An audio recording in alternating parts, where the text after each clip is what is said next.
parler de l'ouvrage de Dieu. Je lis donc dans Éphésiens chapitre 2.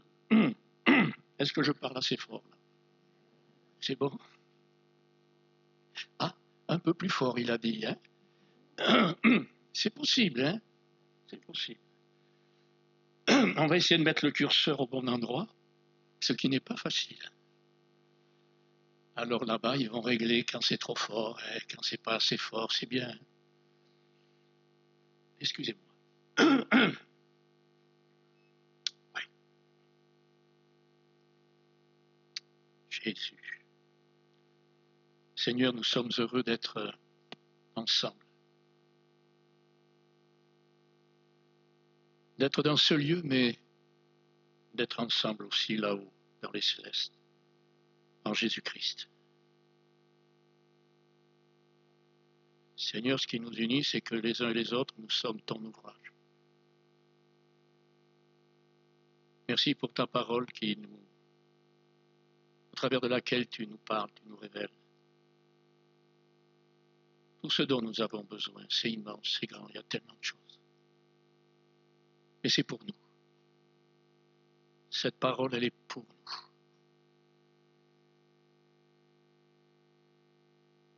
Merci Jésus de nous avoir rappelé que l'homme ne vivra pas de pain seulement, on en a besoin tous les jours. Et merci pour ce pain quotidien. Mais que l'homme vivra aussi de toute parole qui sort de la bouche de Dieu. Et Dieu, je sais, nous le savons, nous le croyons, les paroles qui sortent de ta bouche, elles viennent de ton cœur, du plus profond de toi-même. Il n'y a aucun mensonge, il n'y a aucun trafic, il n'y a aucune ruse en toi. Et il est bon de pouvoir te faire confiance. Mais on est tellement fragile, tellement limité qu'on a besoin de l'aide, et de l'aide du Saint-Esprit. Et tu l'avais prévu, tu avais prévu notre faiblesse, nos limites, et tu nous l'as envoyé. Merci pour Jésus qui est là-haut, en notre faveur, qui est comparé pour nous. Et merci pour le Saint-Esprit qui est là, en nous, avec nous, au milieu de nous. Te disons merci pour toutes choses. Veuille m'aider, Seigneur, encore ce matin. Amen. Voilà ce que Dieu nous rappelle, car c'est par la grâce que vous êtes sauvés. Une simple phrase. Vous vous rendez compte tout ce qu'elle contient pour nous? C'est vivant, c'est puissant. Mais il ajoute, par grâce, ça c'est ma part, mais la vôtre, c'est le moyen de la foi. Et puis il précise, ne vous imaginez pas, cela ne vient pas de vous. On sait, on connaît, je l'ai lu des fois et des fois, mais je le relis, ça me fait encore du bien, ça me réjouit. C'est beau la parole de Dieu, hein? C'est du pain qui ne rassit jamais. Alléluia. Il n'est jamais rassis. Il n'est jamais moisi. Oh, Dieu soit loué. Ce n'est point par les œuvres, afin que personne ne se glorifie. Personne. Personne, personne. Même pas Michel Zanellato. Puis il ajoute pourquoi? Car nous sommes, il affirme, c'est du présent, nous sommes son ouvrage. Et comment? Ayant été créés en Jésus-Christ pour quelque chose, pour de bonnes œuvres, ah bon, que Dieu a préparées d'avance, nous lisons afin que nous les pratiquions, mais dans l'original, c'est afin que nous marchions dans ces œuvres préparées d'avance. Je préfère cette version originale, c'est plus juste. Des œuvres. Afin que nous les pratiquions, on peut pratiquer toutes sortes de choses, hein, être actif, aider ici, aider là, faire ci, faire ça, et être très sérieux, mais marcher dans les œuvres que Dieu a préparées d'avance, ça c'est toute une vie. Ce n'est pas des activités ponctuelles, c'est toute une vie au quotidien.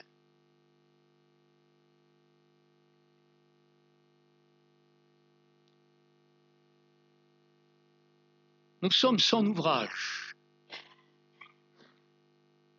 Bon, j'ai regardé la définition, c'est facile, hein, voilà. Un ouvrage, c'est un ensemble d'actions qui est mené, qui est coordonné, par lesquelles on met quelque chose en œuvre. Voyez-vous, pour faire cette guitare, il y a eu du travail, un ensemble d'actions. Les hommes ont réfléchi, voilà. Et puis, ces actions étaient menées, coordonnées, n'est-ce pas? Et puis, voilà, quelque chose a été mis en œuvre, voilà. Et le résultat, c'est cette guitare. Elle a un but. C'est un ouvrage pour accompagner les chanteurs. C'est aussi un objet, voilà. C'est le résultat du travail d'un ouvrier ou d'un artisan ou d'un artiste, que sais-je, encore la liste, on peut en rajouter. Mais là, c'est pas n'importe quel ouvrier, c'est pas n'importe quel artiste. Oh, que c'est beau. Allez, arrêtons-nous un instant. Regardons-nous les uns les autres. Oh, c'est facile pour vous, vous pouvez me voir, je suis devant. Vous ne pouvez pas vous voir tourner la tête, vous allez attraper le torticolis. Et moi, je vous vois. J'en vois des dizaines. Et Dieu est en train de dire, tu vois Michel, tu vois ça, c'est mon ouvrage. Chacun, chacune, c'est mon ouvrage. On est comme ce que Dieu est en train de dire. Tu es mon ouvrage. Donc je mène des actions sages, coordonnées, pour réaliser mon ouvrage. Tu es mon ouvrage. Et c'est dans un but de réaliser quelque chose.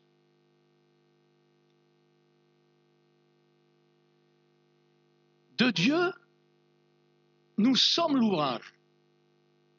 Mais il y a un commencement. On l'a vu. Le commencement, c'est une création. Quand on voit ce que Dieu a créé, c'est un ouvrage magnifique. Hein. Même les enfants sont admiratifs. Une petite fleur, une fourmi, des tas de trucs. C'est tellement grandiose, l'infiniment petit, l'infiniment grand, mais c'est extraordinaire. Oui, mais ce n'est pas la création qui va changer nos vies. C'est le Créateur qui change nos vies. La parole a été faite chair. Et elle a habité parmi nous, pleine de grâce et de vérité. Et nous l'avons lu, car nous sommes son ouvrage. Pourquoi? Ayant été... Ah, putain, c'est pas au présent, ça, c'est du passé. Voilà le commencement. Ayant été.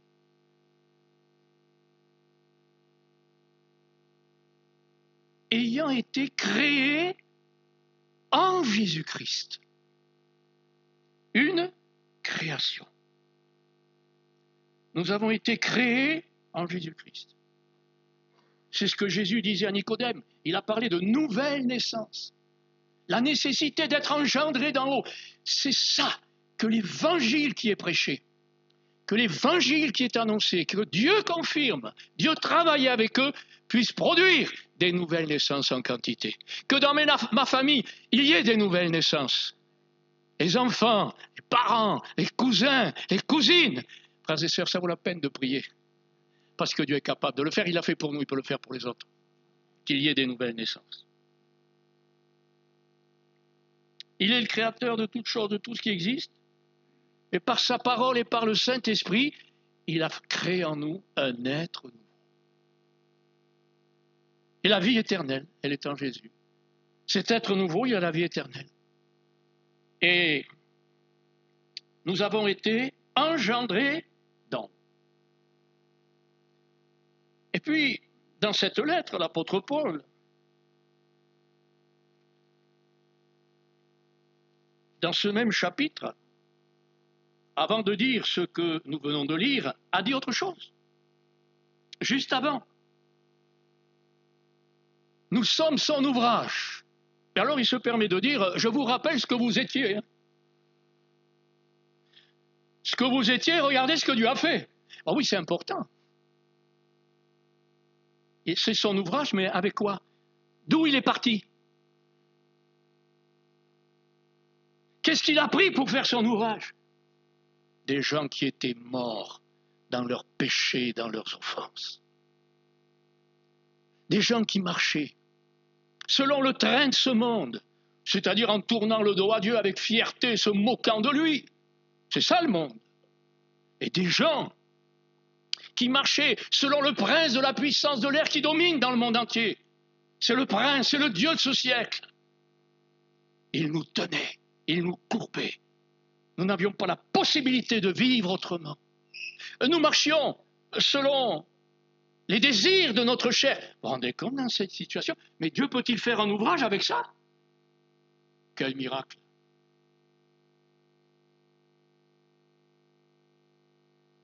L'esprit de l'air agissait dans les fils de la rébellion et les filles de la rébellion que nous étions. Mais Dieu, oh, Dieu nous dit, mais voilà, il nous parle. Mais Dieu, c'est comme s'il nous disait, mais moi je suis. Mais il ne dit pas, moi je suis, il dit, mais Dieu. Mais voyez qui je suis. Mais Dieu qui est riche. Riche. Ce n'est pas le monde qui est riche. Ce n'est pas le diable qui est riche. Ce n'est pas la chair qui est riche. C'est Dieu qui est riche en miséricorde. Voilà ce qu'il nous dit. Oh Seigneur, tu es riche en miséricorde. Dieu me rappelle quelque chose que je sais déjà, que j'ai peut-être oublié, que j'ai besoin de me rappeler encore et de ne pas oublier. Il est riche en miséricorde. C'est une grande richesse. Et vous ne trouvez pas que c'est une bonne richesse, la miséricorde, quand on en a besoin? À cause du grand amour. Vous vous rendez compte ce que Paul, mais il est inspiré, Paul, pour écrire ça, c'est pas possible. À cause du grand amour. Regardez ce que Dieu est en train de nous dire. À cause du grand amour. Je n'ai pas pu faire autrement. Donc je vous ai aimé. J'ai été conduit, j'ai été poussé. Je n'ai pas les mots. Je ne pouvais pas faire autrement à cause du riche en miséricorde. Grand amour. Nous qui étions morts. Et ce n'est pas possible. Dieu avait prévu de faire de nous son ouvrage. Nous qui étions morts, il nous a fait vivre. Il nous a rendus à la vie. Gloire à Dieu pour la conversion. Gloire à Dieu pour la nouvelle naissance. Des hommes, des femmes, des jeunes gens, des jeunes filles, des enfants, des adolescents, des vieillards. Gloire à Dieu pour ce miracle. Il nous a rendus vivants. Il nous a engendrés d'en haut. Mais attendez, c'est précis. Avec Christ. Ce n'est pas nous qui pouvons produire ça. Bien sûr qu'il y a des conditions. Il y a la repentance et la foi, mais c'est lui qui le fait. C'est Dieu qui engendre. Et puis, il précise, il nous a ressuscités avec Christ. Chapitre 2, verset 5. Nous qui étions morts par nos offenses, il nous a fait vivre, il nous a rendus vivants avec Christ. Entre parenthèses, vite, n'oubliez pas, c'est par grâce que vous êtes sauvés. Oh, petit rappel. Et puis il dit, il nous a ressuscités. Là, il y a marqué ensemble, mais dans l'original, c'est avec lui. Ensemble avec lui. Il nous a ressuscités ensemble avec lui. Il nous a fait asseoir ensemble dans les lieux célestes en Jésus-Christ, afin de montrer dans les siècles à venir.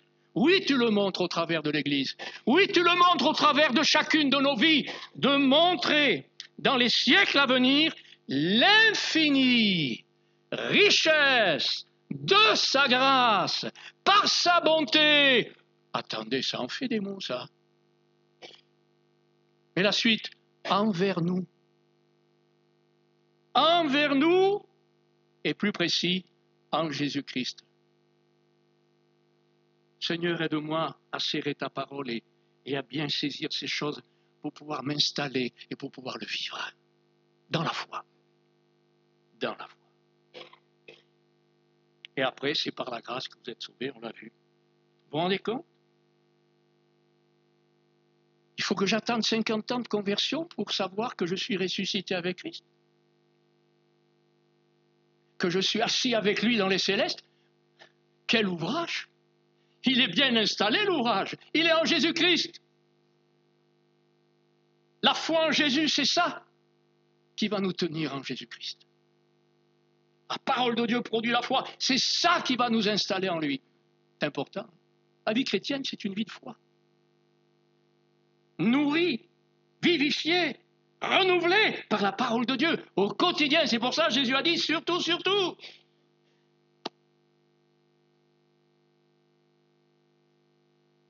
Mangez le pain. Le pain de la parole, la manne. Mais le pain, c'est aussi Jésus-Christ. Je suis le pain vivant. Le manger. Et ces emblèmes nous rappellent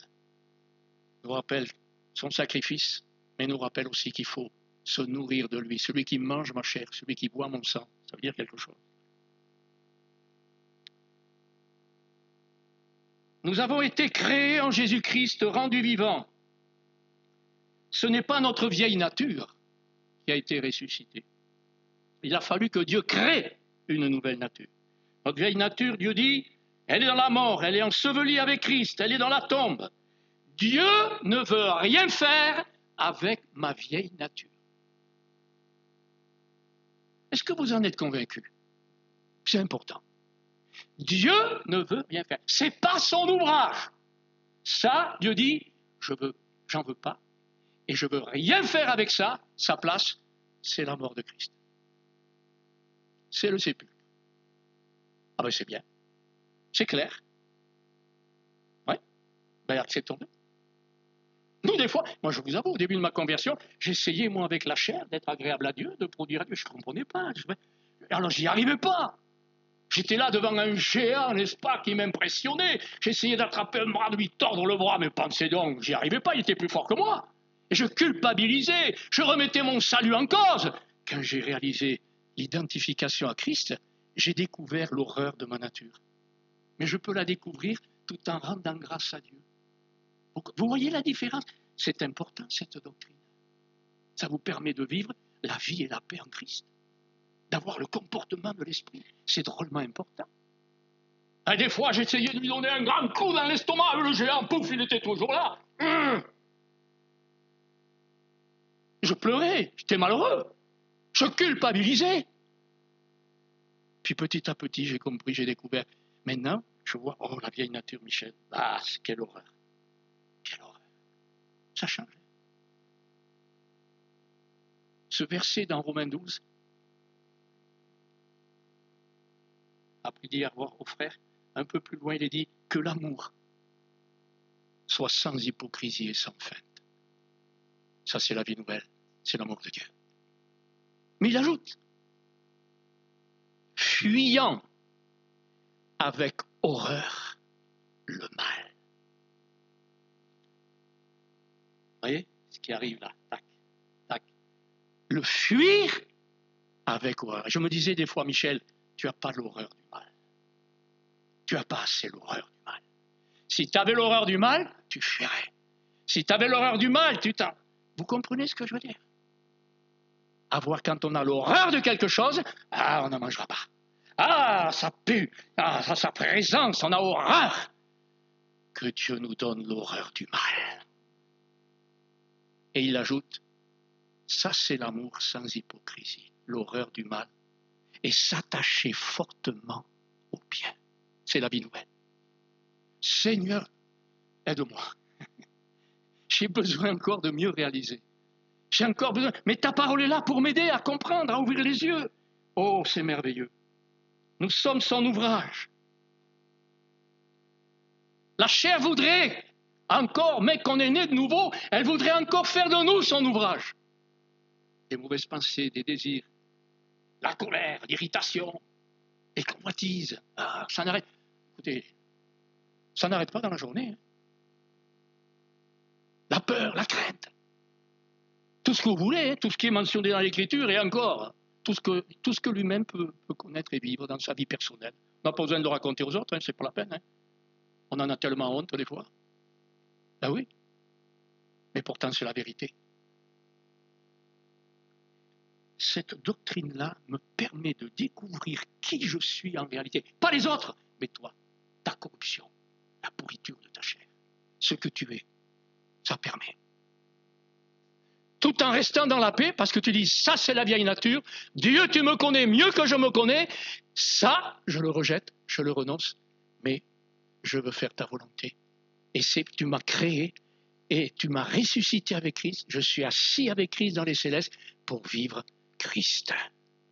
Le comportement de la chair, c'est la mort. Vous avez remarqué, dès qu'il y a de la crainte, il n'y a plus la paix avec Dieu, il n'y a plus la communion. La chair est là.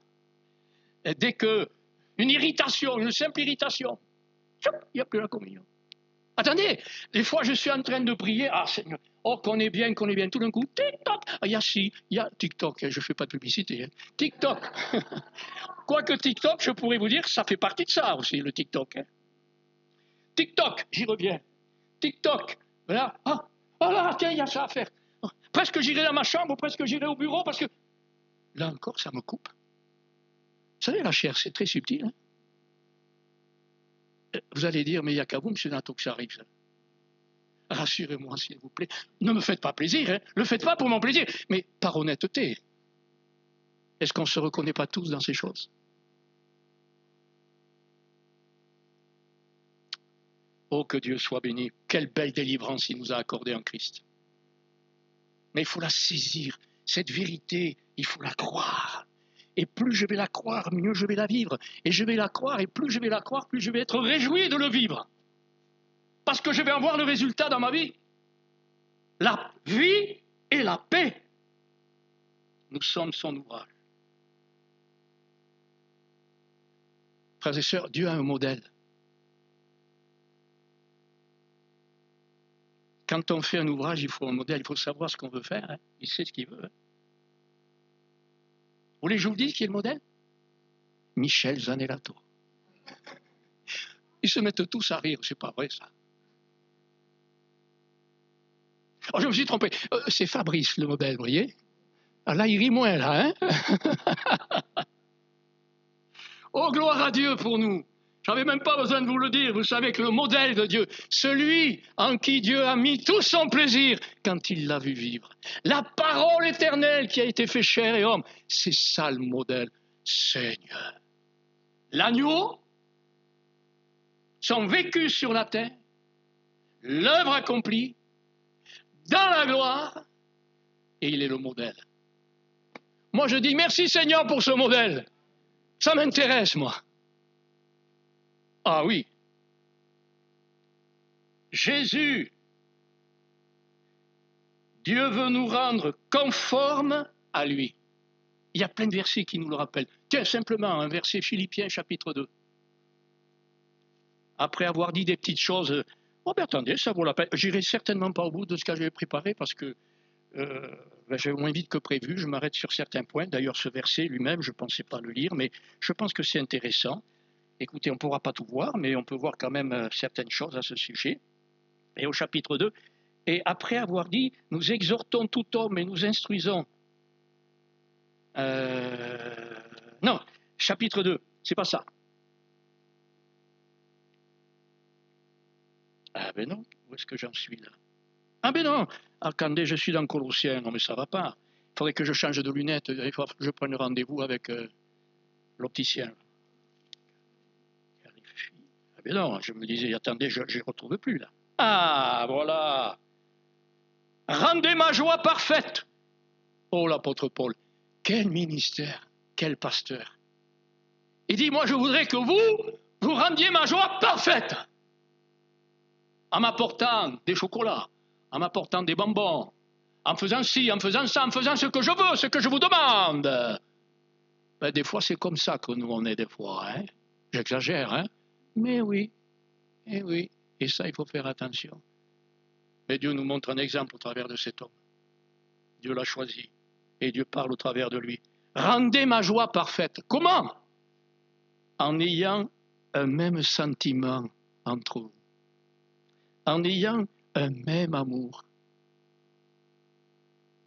Vous allez rendre ma joie parfaite Parce que la joie parfaite que je vais avoir, c'est la joie parfaite que Dieu va avoir. Alléluia. Dieu a une joie parfaite quand il voit les chrétiens qui sont d'un même sentiment.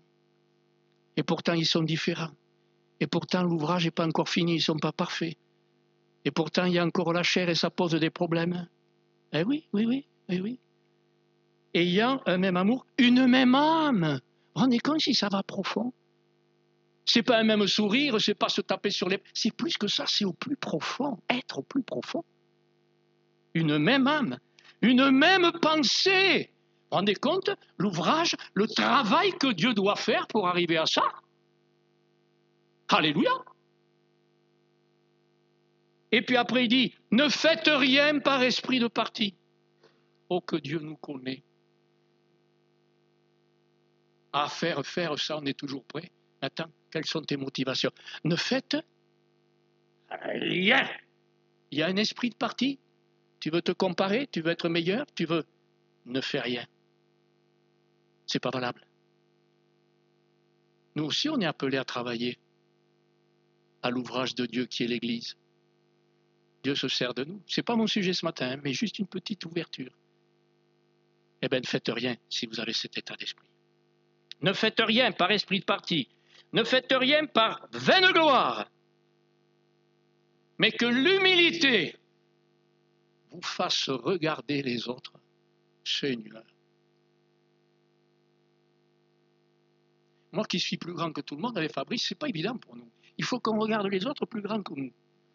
Mais pour les regarder plus grands que nous, si je veux voir, je ne sais pas, moi, je choisis... ah ben tiens, il y a quelqu'un qui lève la main, c'est Laura. Ah ben il y en a un autre, alors là, il est encore plus petit celui-là. Et si je veux le regarder plus grand que moi, il faut que je me mette par terre, moi. Eh bien c'est ça, mes amis. Mon Dieu. Et il ajoute après, tu dis ça, Seigneur, d'accord, mais comment le vivre? Mais c'est pas possible. Dieu dit, vous êtes mon ouvrage. Et tout de suite après, que chacun de vous, au lieu de considérer ses propres intérêts, considère aussi celui des autres. Vous vous rendez compte que la chair, ma chair à moi, elle n'en veut pas, elle ne peut pas vivre ça, elle est incapable, elle ne peut pas. Et si j'essaie de le faire comme je faisais au début de ma conversion, par mes efforts, je ne vais pas y arriver, je vais pleurer, je vais dire Seigneur, mais je ne peux pas moi. Mais ce n'est pas ça du tout, tu n'as rien compris. Tu es mort dans la mort de Christ. Tu rejettes tout ce que la chair veut te proposer, toute son opposition.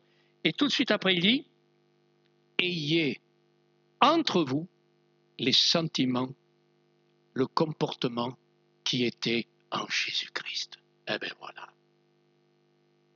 Voilà l'ouvrage, on y revient. Ayez entre vous. Mais dans notre traduction, il est dit, ayez en vous. Alors là, il y a un problème. Daniel, il y a un problème. C'est ayez entre vous ou ayez en vous? Deux traductions différentes. Alors il y en a qui vont dire, oh ben la Bible elle n'est pas inspirée, c'est même pas traduit de la même manière. Mais moi ça ne me gêne pas, frères et sœurs. Parce que je me dis, si on veut avoir entre nous le comportement de Jésus, il faut qu'on l'ait en nous, hein. Et on l'aura entre nous, hein. Et tout de suite après, il nous est dit, quel est ce comportement? Ah, abaissement, abaissement, abaissement. Un doulos. Jésus, un doulos.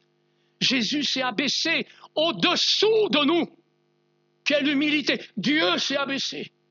Attendez, il a pris nos péchés. Dieu a pris nos péchés comme s'il les avait commis. Dieu a pris notre condamnation comme s'il l'avait commise. Il a dit, il a accepté d'être malédiction sur la croix alors que c'est nous qui sommes malédiction. Tout ça, c'est pour nous, pour que nous devenions son ouvrage. Oh, que Dieu soit loué et que Dieu soit béni.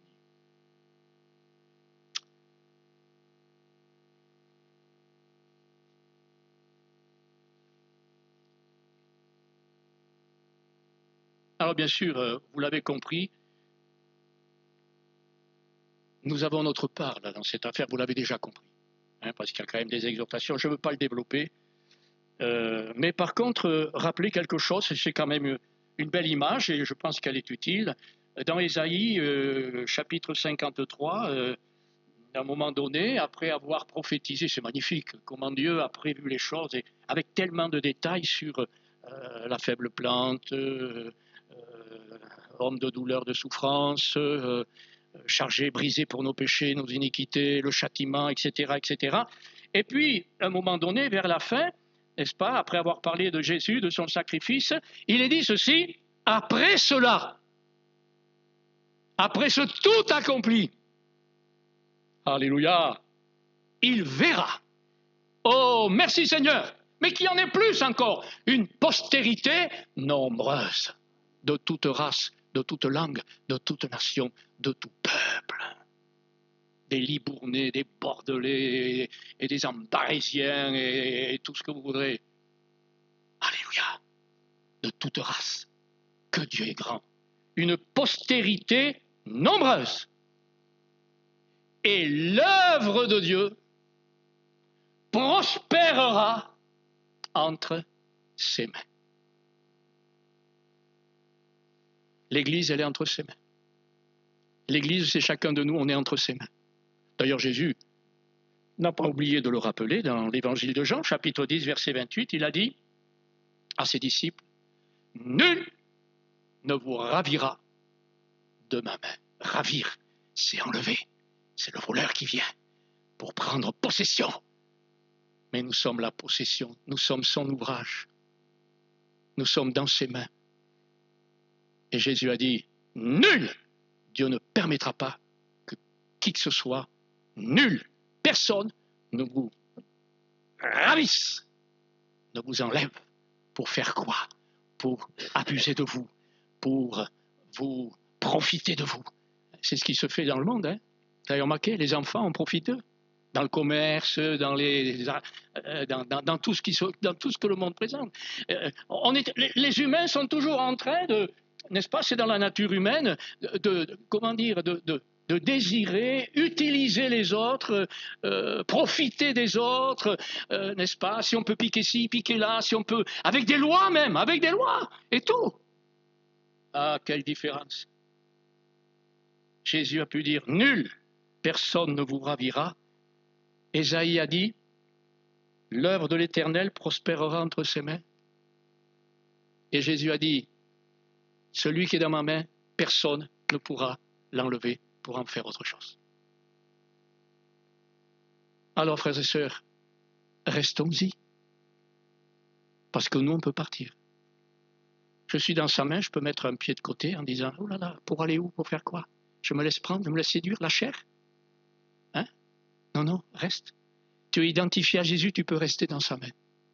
Tu es ressuscité avec Christ, tu peux rester dans sa main. Tu es assis avec Christ dans les célestes, tu peux rester dans sa main. Alléluia, gloire à Dieu. Et puis, Jésus a même ajouté quelque chose. Personne ne peut les ravir de la main de mon Père. Des fois, je lis ça, on lit ça, puis on passe. Mais arrête-toi. Écoute-le. Écoute ça. Ça va te réjouir, te fortifier dans la foi. Hein. Malgré tes faiblesses, malgré ce que tu es, malgré ce que tu découvres dans ta nature humaine, parce que tu sais que c'est normal, ça fait partie des choses, c'est ta vie. Hein. La chair, elle est là, mais tu renonces, mais tu rejettes, tu continues de vivre. Voilà. Tu es dans sa main, tu continues de vivre ton identification avec Christ. Tu es dans sa main et personne ne peut les ravir de la main de mon Père. Comment Dieu travaille son ouvrage? Alors là, j'avais cité plein de versets, et puis ce matin, et puis ça m'a travaillé, et puis je me dis peut-être, Seigneur, qu'il faut que je présente les choses différemment.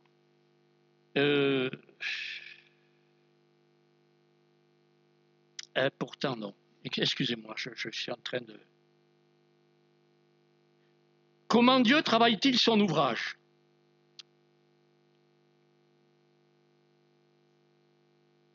Jean, chapitre 3, verset 1er. Voyez quel amour le Père nous a témoigné. Voyez, mais comment je vois, moi? Je ne peux pas voir avec mes yeux. Je ne peux voir qu'avec les yeux de mon cœur. Mais pour voir, il faut que mes yeux soient illuminés, soient éclairés dans mon cœur, sinon je ne verrai pas.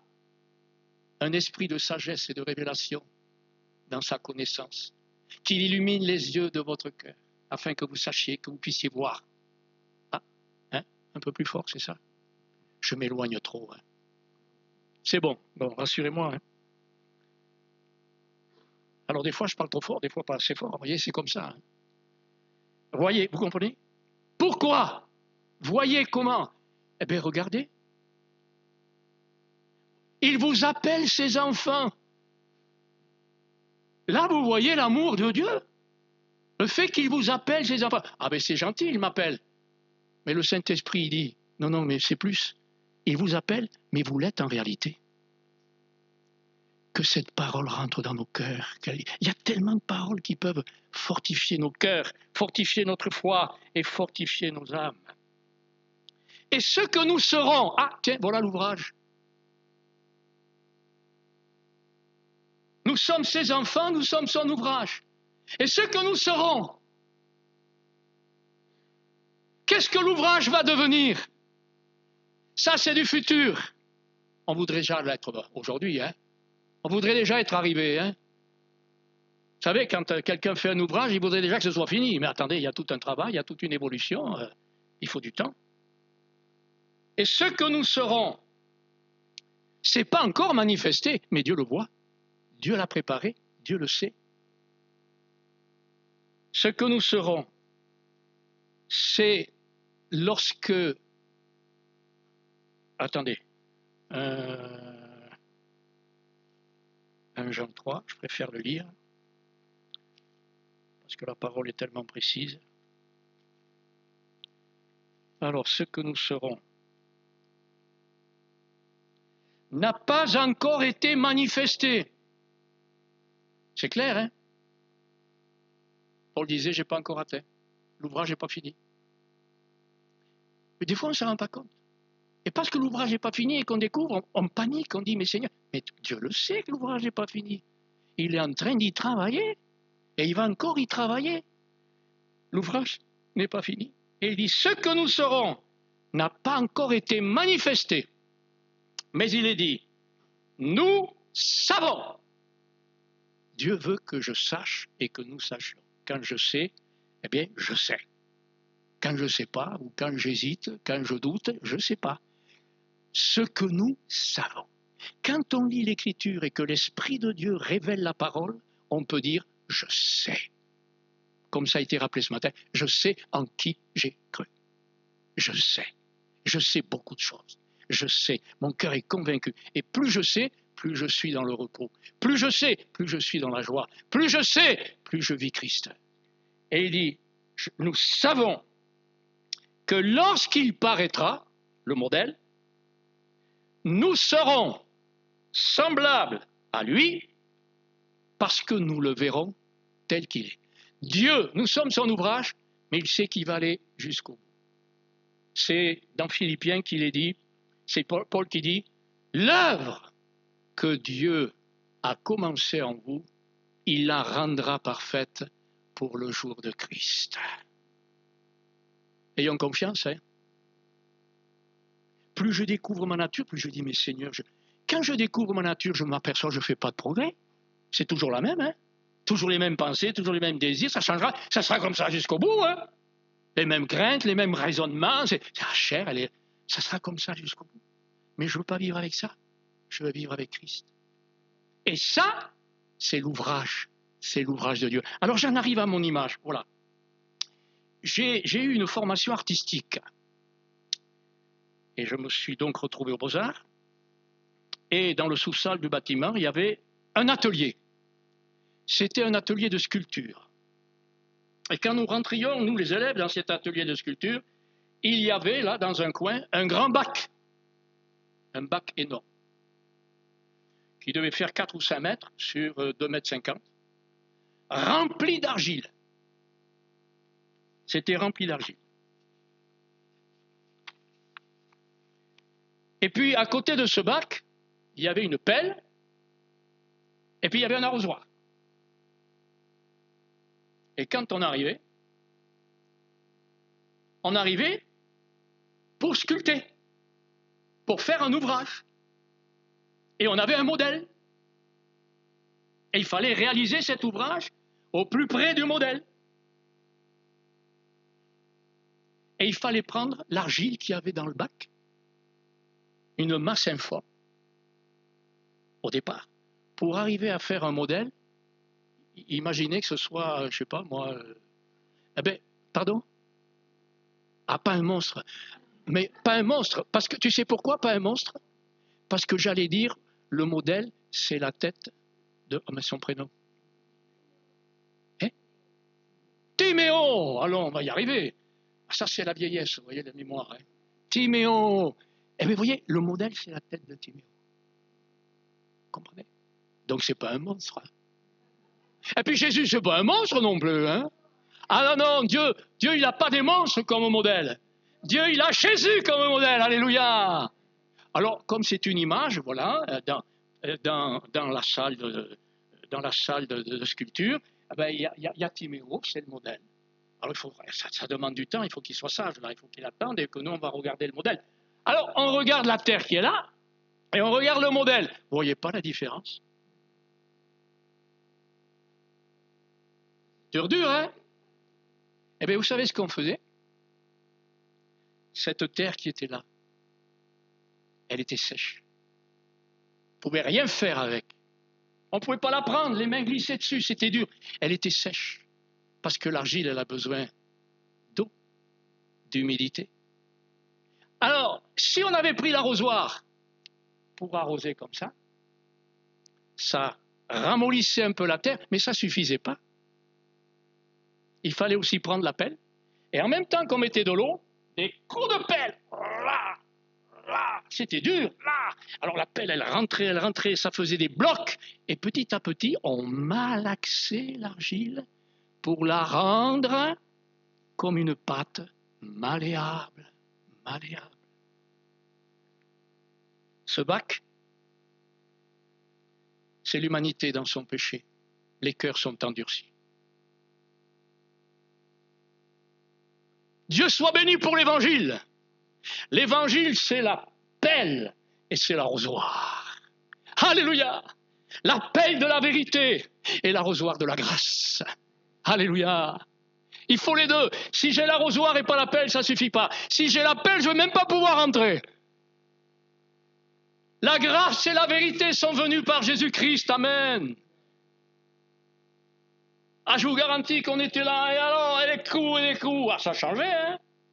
Mais attendez, on ne travaillait pas dans le bac, hein, pour faire la sculpture. Vous savez ce qu'on faisait? Il y avait des socles, il y avait une vingtaine de socles, on était une vingtaine, là. Il y avait des socles. Ah, moi, j'avais un socle à ma hauteur. Les plus petits, ils avaient un socle à leur hauteur. Vous voyez, ça, c'est comme le socle. Et au milieu du socle, il y avait une ferraille qui était pas plantée, mais elle était arrondie en bas, clouée, et la ferraille, elle était au milieu. Un socle et une ferraille. On savait ce qu'il fallait faire. Allez, un coup de bêche, et hop, on prenait une masse informe, suffisamment volumineuse, quand on voyait, remarquez Timéo, il n'est pas adulte, alors il a une petite tête, donc il faut moins d'argile pour faire Timéo que pour faire son papa, bien sûr, ça c'est sûr. Alors on prenait cette masse d'argile et on la mettait sur le socle. Et la ferraille, elle était dedans, pour que ça tienne. L'argile, c'était mou, mais il fallait que ça tienne. C'est l'image de la nouvelle naissance. Travailler avec la pelle et avec l'eau de la grâce. Ça y est, l'ouvrage, on va pouvoir le commencer avec la nouvelle naissance. Et avec la nouvelle naissance, c'est l'humain nouveau qui est là. Et moi, quand j'étais là, je travaillais. Je mettais pas ma mode de terre là, et puis disais, ah ben je vais essayer d'améliorer ici. Moi, c'était fini avec ça. Je n'étais que là et je travaillais avec ça. Bon, c'était sage, hein, c'était correct. Mais attendez, quand on regardait la masse et qu'on regardait le visage de Timéo, on disait, eh bien, il y a de quoi faire. Ah ben, on n'y est pas. Et par quoi commencer? Par la tête. Il ne faut pas y faire par la tête. Hein. Eh oui. Il fallait faire la tête de Timéo sur ce socle. Alors vous comprenez, vous faites la transposition, vous les grands. Hein. Notre modèle, c'est Christ, hein, c'est pas Timéo. Hein.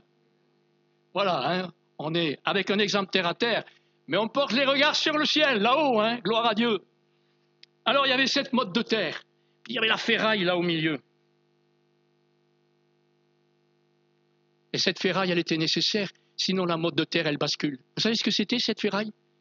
C'était la parole de Dieu. C'était la ferraille de la foi dans la parole de Dieu pour tenir. Vous voyez, ça tenait. Et puis, la terre, elle était à point.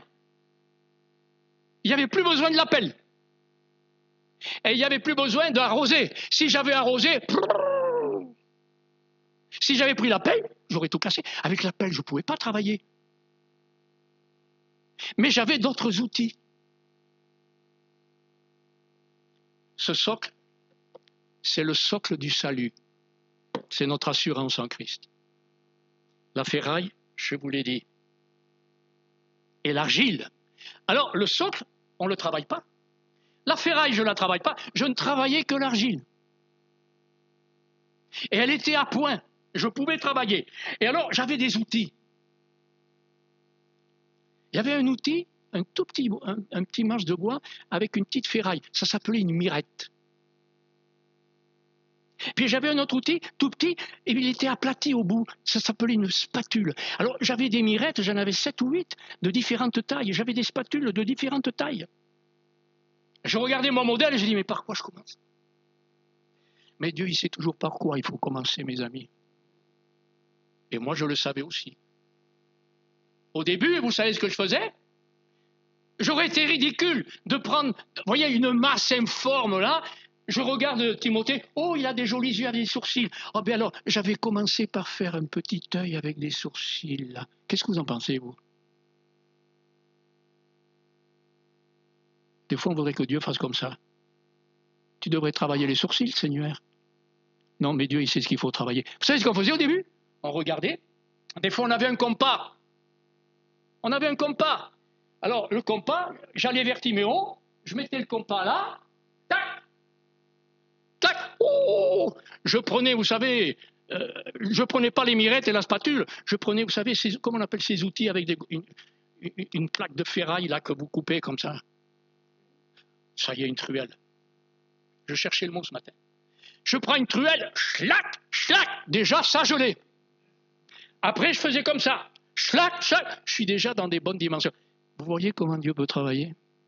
Il sait comment il faut faire avec l'ouvrage que nous sommes. Je n'avais pas prévu de donner cette image, mais ce matin, ça m'est venu sur le cœur, ça illustre. Alors je laisse de côté tous les versets, vous voyez, pour le présenter d'une autre manière. Voilà.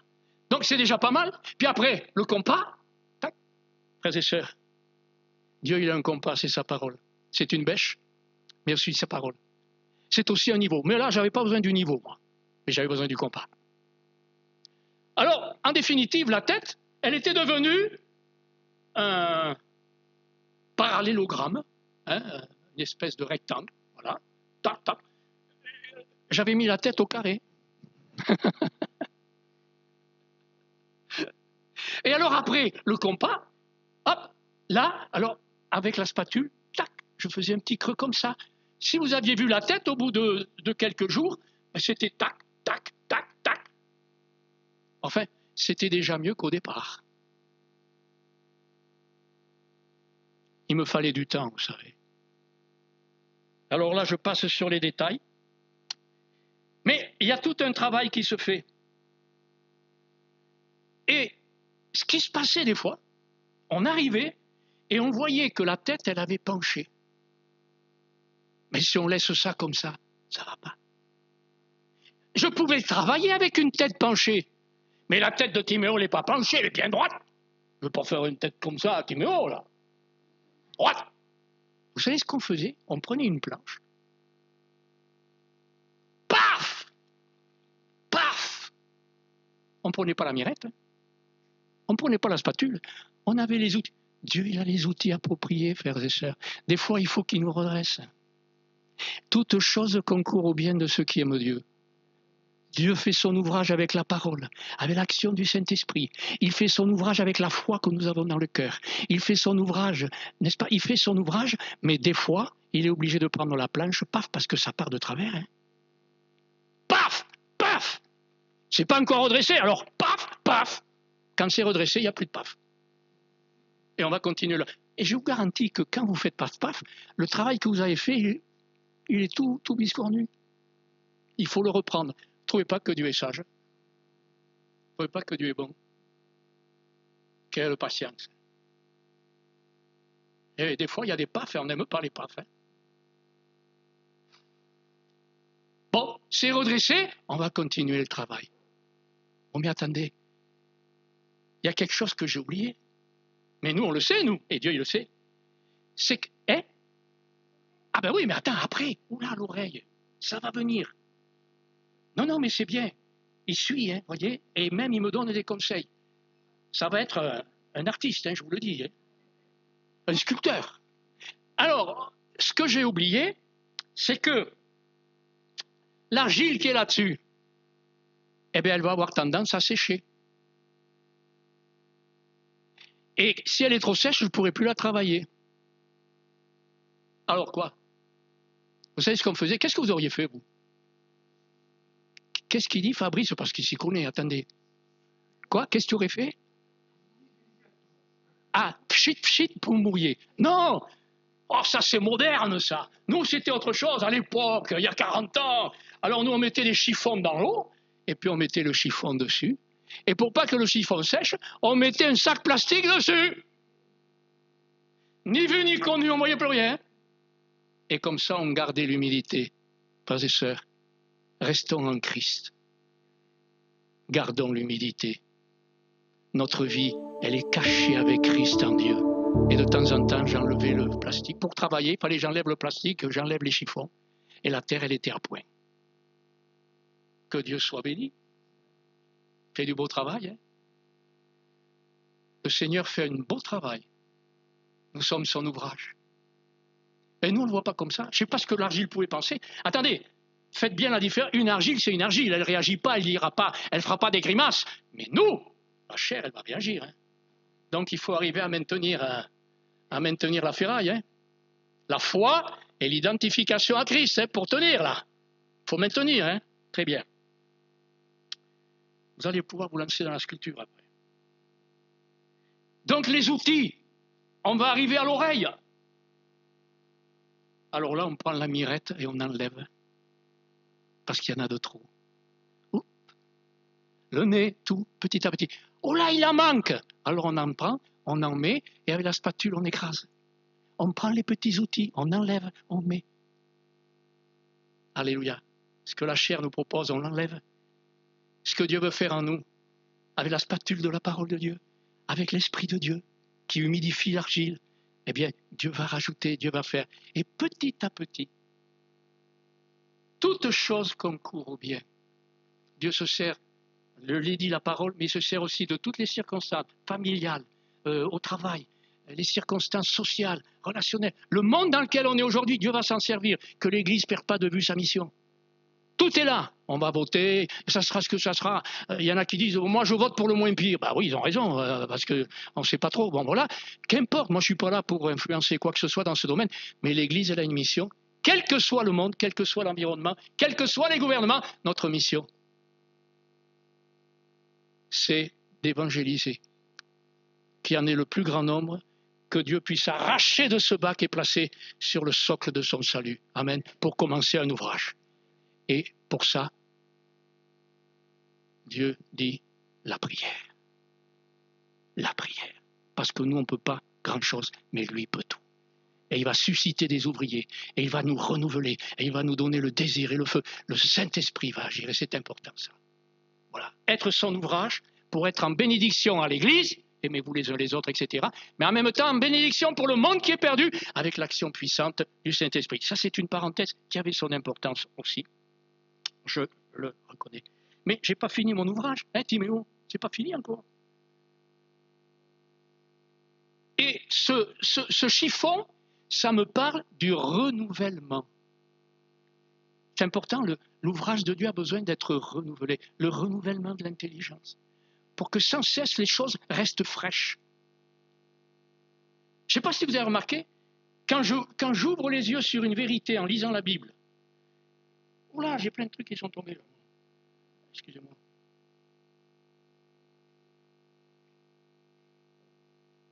Quand j'ouvre une vérité, que l'Esprit de Dieu me révèle quelque chose, que c'est beau, que c'est merveilleux, c'est sensationnel, et puis 1 heure après, c'est complètement oublié.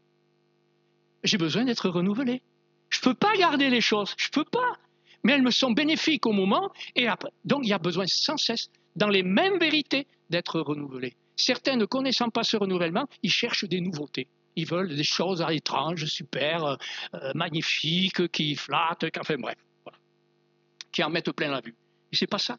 Avec Jésus, il n'avait ni beauté ni éclat pour attirer les regards. Avec Jésus, c'est autre chose. Hein. Mais j'arrive à la fin, là. Ah oui, j'arrive à la fin. Le chiffon, ça y est. Le travail est fini et petit à petit, je m'approche du modèle et dans ce modèle, je retrouve Timéon. Et Dieu, il sait, Dieu, il voit et il sait quel est son ouvrage. Nous sommes l'ouvrage de Dieu. Et je terminerai avec cette pensée, parce qu'il faut clôturer. Excusez-moi, je cherche mon verset.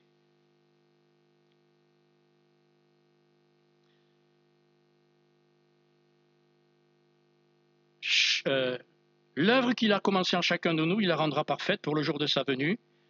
Dites donc, la perfection n'est pas loin. Qu'est-ce que vous en pensez? On le dit, le Seigneur est proche. On le dit, c'est des slogans, on y va. Mais est-ce qu'on en est conscient? Jésus dit, attendez, c'est sérieux. Hein? Veillez, veillez, veillez. Ne vous endormez pas. Veillez, veillez, le Seigneur est proche. Donc il faut en prendre conscience et il y a des choix à faire, hein, et, il ne faut pas perdre de temps. Il y a des choses, on les laisse parce qu'elles ne sont pas importantes. Il y a des choses importantes dans cette vie, mais bon, c'est à nous de voir. Le Seigneur est proche, je viens bientôt. Tenez-vous prêts, heureux, heureuse, celui que Dieu ou celle que Dieu trouvera veillant. Ah, en train de veiller. Il ne s'endort pas. Quand on veille, on prend conscience des belles réalités, il va venir, et en même temps des dangers que l'on court, etc. On veille, n'est-ce pas? Et je vais terminer par cette lecture dans 1 Thessaloniciens chapitre 1.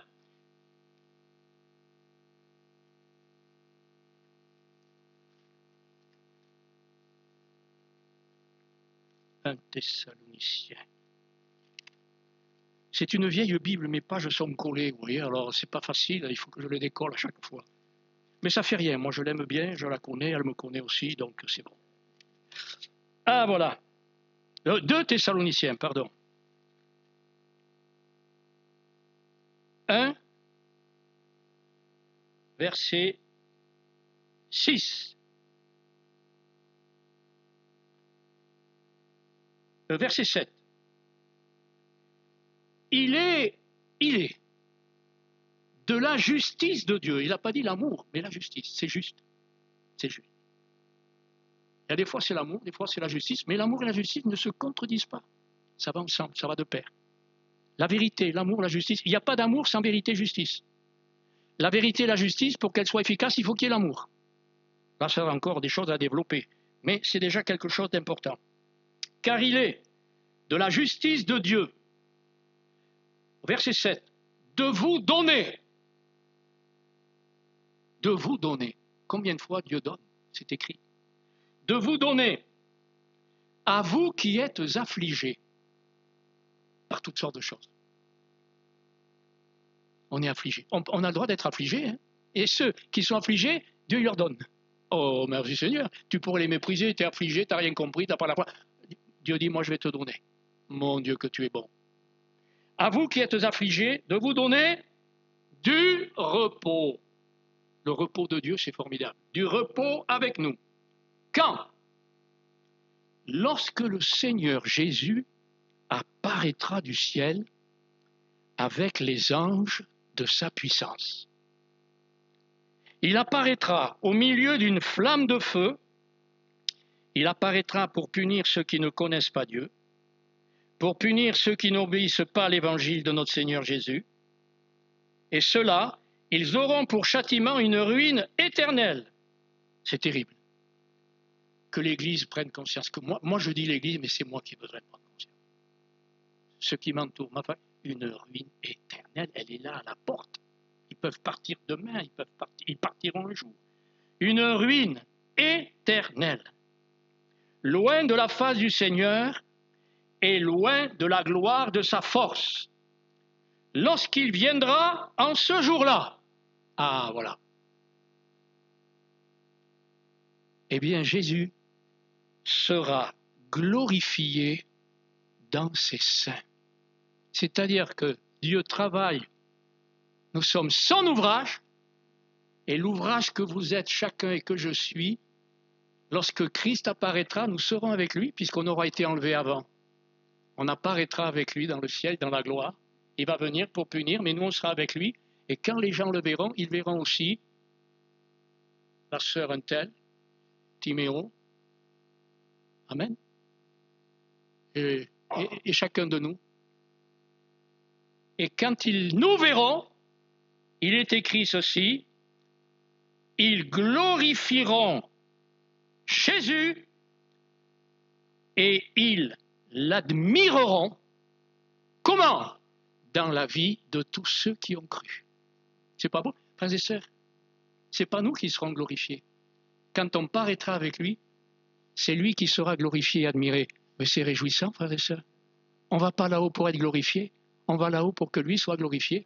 On n'aura rien à faire, nous sommes son ouvrage, ils verront l'ouvrage que nous sommes, et ils verront que Christ est en nous, que nous sommes semblables à lui, et ils vont dire gloire à Christ, ils vont l'admirer, mais c'est trop tard, ils sont perdus.